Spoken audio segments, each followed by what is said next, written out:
Amigos y amigas, hoy conversando sobre un tema de enorme controversia, como es la ciencia y la pseudociencia. Ya hemos conversado con la profesora Evelyn Córdoba, profesora de la Facultad de Ciencias Económicas y Sociales. Hemos discutido sobre el tema de qué es lo que es la ciencia y qué es lo que no es científico en algunas cosas que parecen serlo. Y a esto desde el mundo científico se le llama la pseudociencia, pero sin embargo muchas personas creen profundamente en las ofertas que hacen algunas de estas tendencias, formas de ver el mundo o de aplicar determinadas técnicas para la salud, para la sugestión, para vivir mejor en armonía con el cosmos y el universo. Gabriel Andrade. Bueno, está sonando casi como un pseudocientífico, ¿vale? ¿Sí? O sea que hay un elemento que puede tener la pseudociencia, que es el tema de la comunicación, ¿no? De la convicción, claro, y de la oratoria. Sí, yo creo Sí. que lo hacen muy bien. O sea, tienen mucho poder de divulgación los pseudocientíficos. Yo creo que Ahora, yo todo, te digo, ajá. Evelyn, en Sí, la sí. televisión lo que yo más veo es la astrología, muy por encima de los ovnis o del Feng Shui. ¿Cómo es la astrología una pseudociencia? Bueno, astrología y cosmobiología, Ajá. porque muchos astrólogos te van a decir que la astrología es en efecto una ciencia porque ha evolucionado a cosmobiología. Mira, la astrología es un caso bastante especial, porque recordemos que tiene muchísimos años de antigüedad y anteriormente, estoy hablando de antes del Renacimiento, la astrología era era materia de estudio en las primeras universidades que surgieron en Europa. La astrología estaba mezclada con astronomía. ¿Qué sucede? Que la astrología era una especie de astronomía fundamentada en darle una especie de poder sobrenatural a los astros, a los cuerpos celestes, sobre el ser humano. Y a partir de allí, como se enseñaban en universidades, los astrólogos en estos momentos, los astrólogos modernos siguen llamándolo ciencia, porque hace muchísimos siglos atrás fue llamado o considerada como ciencia. Ahora, ¿qué sucede? Que para los estándares actuales de lo que nosotros consideramos ciencia, lo que por consenso aceptamos como ciencia, ya la astrología no puede ser llamada ciencia. ¿Por qué? Porque trata de hechos que no pueden verificarse en la realidad. La astrología propone que todos los astros o todos los cuerpos celestes tienen influencia sobre el comportamiento y el destino de los hombres. Por ejemplo, si yo soy Tauro, entonces yo voy a tener unos rasgos específicos de personalidad porque soy Tauro. Y eso se complica un poco más si mi ascendente es signo tal y si mi luna natal estaba en tal signo en el momento que yo nací. Y también dependiendo de la configuración de mi carta astral. Yo confieso que me mandé a hacer una carta astral y el gran problema de la astrología que pretende ser ciencia es, o uno de los tantos problemas graves, es la capacidad de predecir eventos. Primero, la astrología no explica por qué suceden las cosas. Simplemente dice, esto va a suceder porque va a suceder. No da una explicación. Primera falla. ¿La influencia de un planeta con otro? Sí. Ellos dicen, cuando un científico le pregunta a un astrólogo cómo influyen los planetas sobre los seres humanos, no pueden darle una explicación, porque no la hay. Desde el punto de vista de la astrología no la hay. Entonces apelan es que la tradición dice, y ya habíamos mencionado en un negro anterior que eso de la tradición dice es un conocimiento dogmático. Entonces, primera falla, la astrología no explica los fenómenos que dice suceden entre los astros y los seres humanos. Ya por ahí deja de ser ciencia, porque la ciencia siempre explica lo que sucede. Y lo otro es que no tiene capacidad de predecir con exactitud. En mi carta natal decía que supuestamente yo en enero me iba a casar. Todavía estoy esperando. Ajá.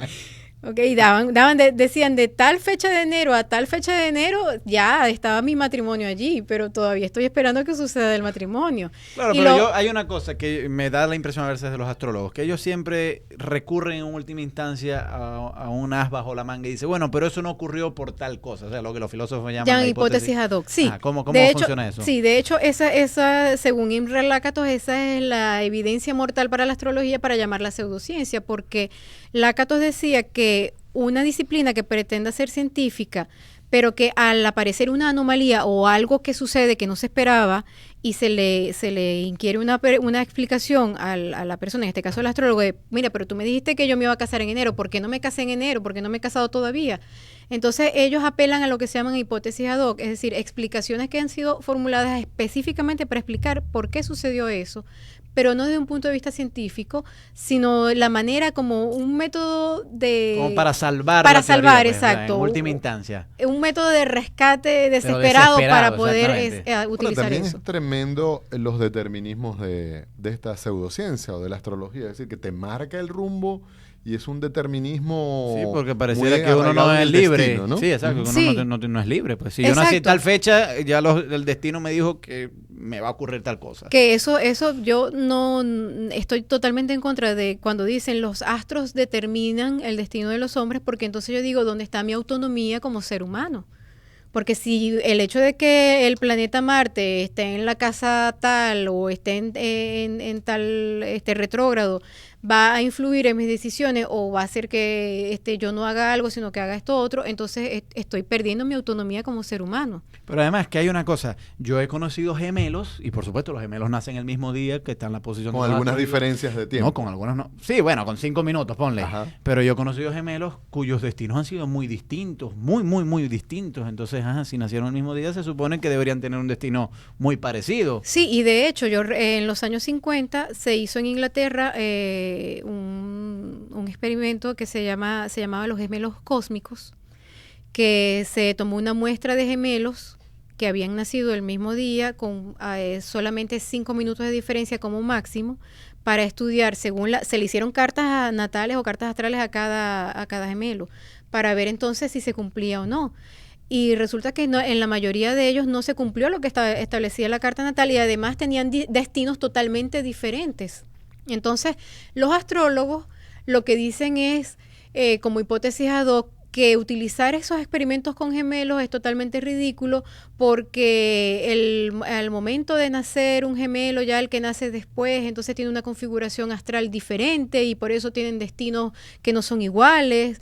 Es decir, siempre recurren a algún tipo de subterfugio para tratar de explicar por qué en el caso de los gemelos, que Carl Sagan, que fue un astrónomo reconocido y fue un gran propulsor de difundir la ciencia en medios masivos a través de su serie Cosmos y sus libros, él decía que el experimento crucial, utilizando palabras de Karl Popper, el experimento crucial para demostrar que la astrología era una pseudociencia era estudiar gemelos y sus cartas astrales y por qué no se daba el mismo destino en los dos.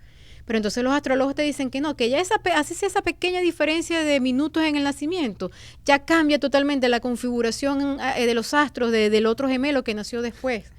Entonces, realmente hay que preguntarnos, ¿es eso una explicación racional? Obviamente no lo es. ¿Es una explicación científica? No lo es. Ahora, Evelyn, cuando yo prendo el televisor en las mañanas, hay una señora ahí, bien bonita por cierto, que es astrólogo. Y cambio el canal y está otro señor zuliano muy famoso que también es astrólogo.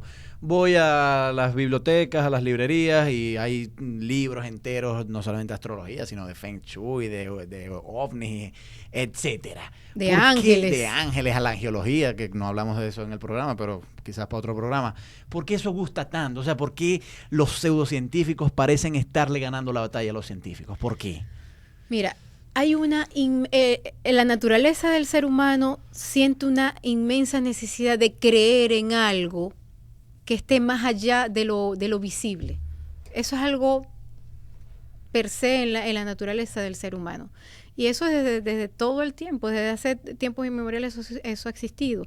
¿Qué sucede? Que lamentablemente en la actualidad las pseudociencias, que son muchas, no solamente los astrólogos que salen en la televisión hablando, son muchas, han ganado más terreno a la ciencia porque los científicos hemos dejado que nos ganen terreno, porque los científicos no vamos a la televisión a explicar, mire señora, cuando sucede esto en su casa no es porque un espíritu le tumbó el jarrón, es porque sucedió esto y dar una explicación científica de por qué ocurre eso. Los científicos no hemos tomado, así como los pseudocientíficos han tomado, literalmente hablando, tomado los medios de comunicación masiva, la televisión, la radio, los periódicos, las revistas, la internet. Los científicos no nos hemos dado la tarea de buscar espacios, de exigir, no tanto buscar, exigir espacios porque tenemos derecho a ello y decir, bueno, la explicación que da el Feng Shui de que si yo pongo el matero en el este de la casa y pongo la poseta en el oeste de la casa, realmente no tiene fundamentación científica y dar la explicación científica de por qué no, es un deber del científico. Yo considero que los científicos tenemos una responsabilidad social Y parte de nuestra responsabilidad social es difundir el conocimiento al cual hemos llegado en un laboratorio, en un centro, un instituto de investigación hacia los medios de comunicación social. No quedarnos con eso y publicarlo en revistas específicas. Muy bien, muy agradecidos. Gracias, Gabriel. Muchas gracias, Evelyn Córdoba, profesora de la Facultad de Ciencias Económicas y Sociales, por acompañarnos con este tema que podemos extenderlo y podríamos hacer otros temas más puntuales sobre este mismo tema de la ciencia y la pseudociencia. Nos despedimos. Desde el control técnico nos acompaña el señor Antonio Palmar y en la conducción del programa el día de hoy, Gabriel Andrade, y quien les habla, Alexander Hernández. Para despedir